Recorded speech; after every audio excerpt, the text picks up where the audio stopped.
O São Paulo vive um dilema que vai muito além das quatro linhas. A chegada de Roger Machado não é apenas sobrenome ou política, pessoal. É o sintoma de uma doença que está matando o nosso futebol. Enquanto a imprensa foca na superfície, o buraco é mais embaixo, lá é ele. O fato é que nós paramos de formar treinadores que entendem o DNA brasileiro.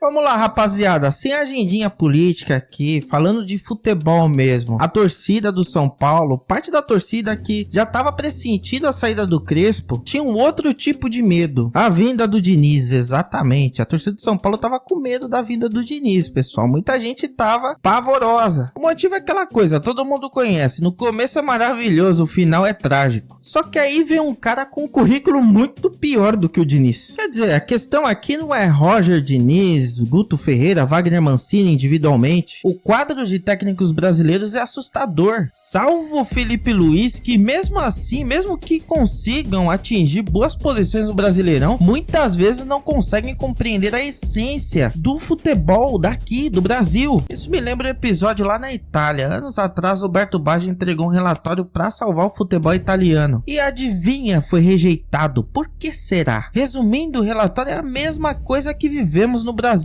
a perda de identidade. Segundo Baggio, jovens jogadores italianos são preparados para serem exportados. E adivinha o que acontece no seu time? A mesma coisa. O jovem não é preparado para o seu clube. Empresários não estão nem aí para nossa cultura, eles querem lapidar pontas velozes para vender para a Europa. E com o passar das décadas, o seu time, que tinha 4 meias armadores no elenco, passou a ter 2. E hoje não tem. Aquele estilo de jogo classudo já era. O passe de classe e o meia armador estão em extinção. Não tem nem como, né? Nem o regista que tinha lá na Itália, algo muito raro de se ver. Por exemplo, o Pirlo era um cara de um futebol extremamente elegante. Ele jogava mais recuado e ele conseguia conduzir o time inteiro. E na minha opinião, aqui no Brasil, a evolução natural do meia armador, se tivéssemos conservado uma evolução natural do nosso futebol, não deixando nas mãos de empresários, e para os clubes brasileiros, as fantásticas fábricas de pontas, seria o meia completo, aquele que sabe marcar, sabe armar e que se dane o que a Europa precisa. Quem seria capaz hoje de reverter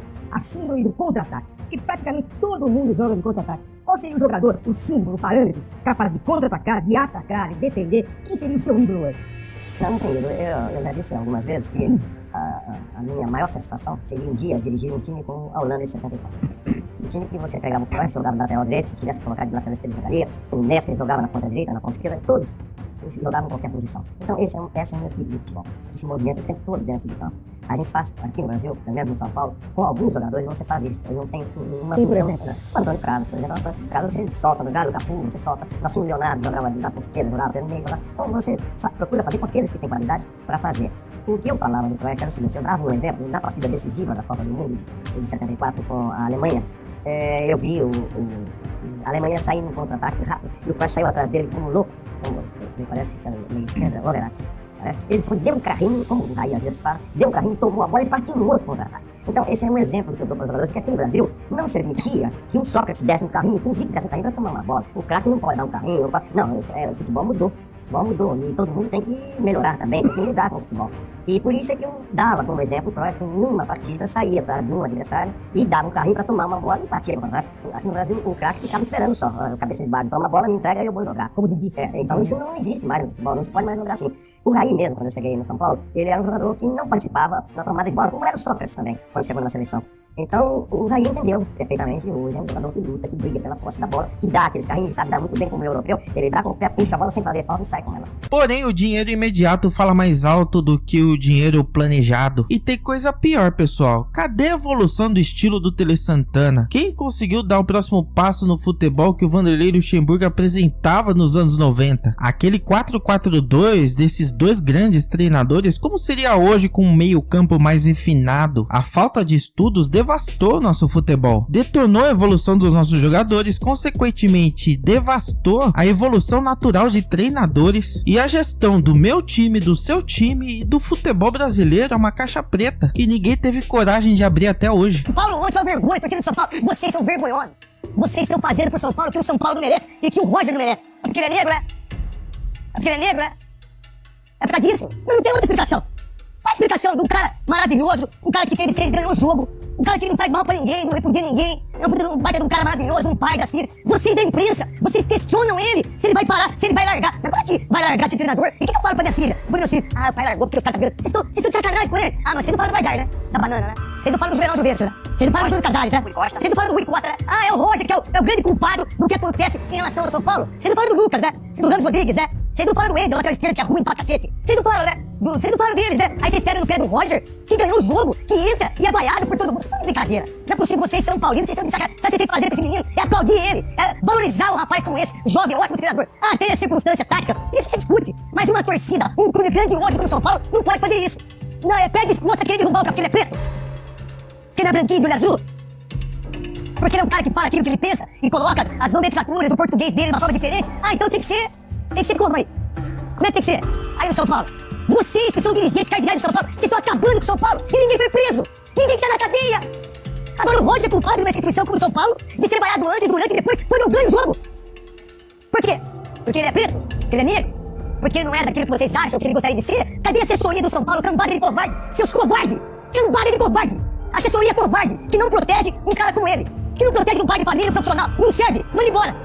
Manda embora. Roger, você tá tão engraçadinho que você não consegue fazer o Palmeiras jogar. Sabe por quê? Que você é fraco.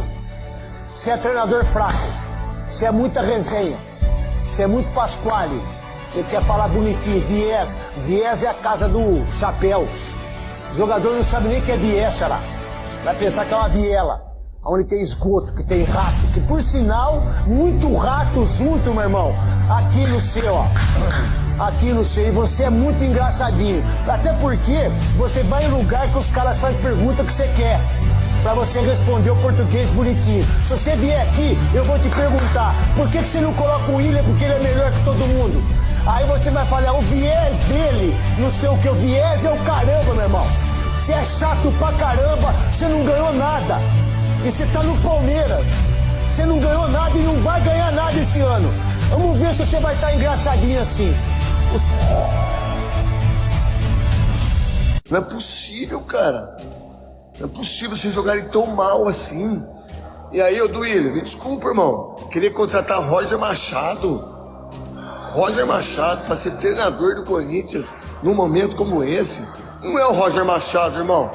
Contrata o Filipão. E pelo visto até a imprensa piorou atualmente. Ah, mas eles não fazem parte do problema, a função deles é só denunciar. Nem isso eles estão fazendo direito, pessoal. Eles não falam a real, são poucos que falam os reais problemas do futebol brasileiro. Eles não denunciam de fato, eles só querem saber desses problemas aí fora do futebol e querem colocar dentro do futebol, enfim. Querem fazer você comer com farinha, enfiar a goela abaixo em você. Nossos clubes viraram garimpos de empresários e nada mais. Eles formam o europeu e o treinador que se molda a esse sistema. O resultado é esse aí que estamos vendo no Morumbi, uma diretoria que fala em mentalidade vencedora, mas traz um profissional que não vence nada há uma década. A imprensa vende uma agenda política, mas não encara a realidade do futebol. Se Roger Machado fosse um company, ninguém falaria nada. Jovem treinador promissor que está mostrando grandes resultados. O problema é estritamente o desempenho, ele não é técnico para assumir um tricampeão mundial. O fato é que a torcida se cansou, seja de Roger, Mancini ou Diniz. A justificativa de que Roger não aguenta a pressão é rasa, e já é mais uma prova que ele está despreparado para assumir um dos 13 grandes. A verdade é que o pensamento dele foca em moldar o torcedor ao invés de evoluir o próprio trabalho. O torcedor só quer resultados. Se ele fosse um vencedor nato, ninguém ligaria para convicções políticas. O futebol brasileiro apresentado nos distancia cada vez mais da nossa raiz. O fato é que precisamos de uma reciclagem real, sem conversinha. Dirigentes e técnicos precisam entender que o dinheiro, embora necessário, não pode ser a única solução. Sabe aquele Cruzeiro de 2003 ou os Meninos da Vila, da era Robinho e depois da era Neymar e Ganso? Ninguém aproveitou os frutos, inclusive 2 clubes rebaixados recentemente. Um bom dirigente, lá na época que o Neymar foi embora do Barcelona e disse eu vou, mas eu volto, pensaria da seguinte maneira: eu tenho alguns anos para preparar o Santos para a volta dele. Uma boa estrutura estrutura, um bom elenco pra ele não jogar sozinho. E se ele não tivesse voltado, bom, pelo menos eu tenho um time competitivo. Mas a diretoria do Santos, meu caro, como a de muitos clubes aqui, é uma piada. E aquele futebol do Santos, de Neymar e Ganso, foi a última gota da espremida, do fruto do que éramos. Até quando seremos reféns de quem só quer vender para a Europa? Você ainda acredita no Hexa? O resgate do nosso futebol está no centro disso tudo, porque vencer a Copa do Mundo esse ano seria ou por ação divina ou o pacto do Brasa. Se você concorda, deixa o like, gostou do vídeo, se inscreva no canal para mais vídeos como esse.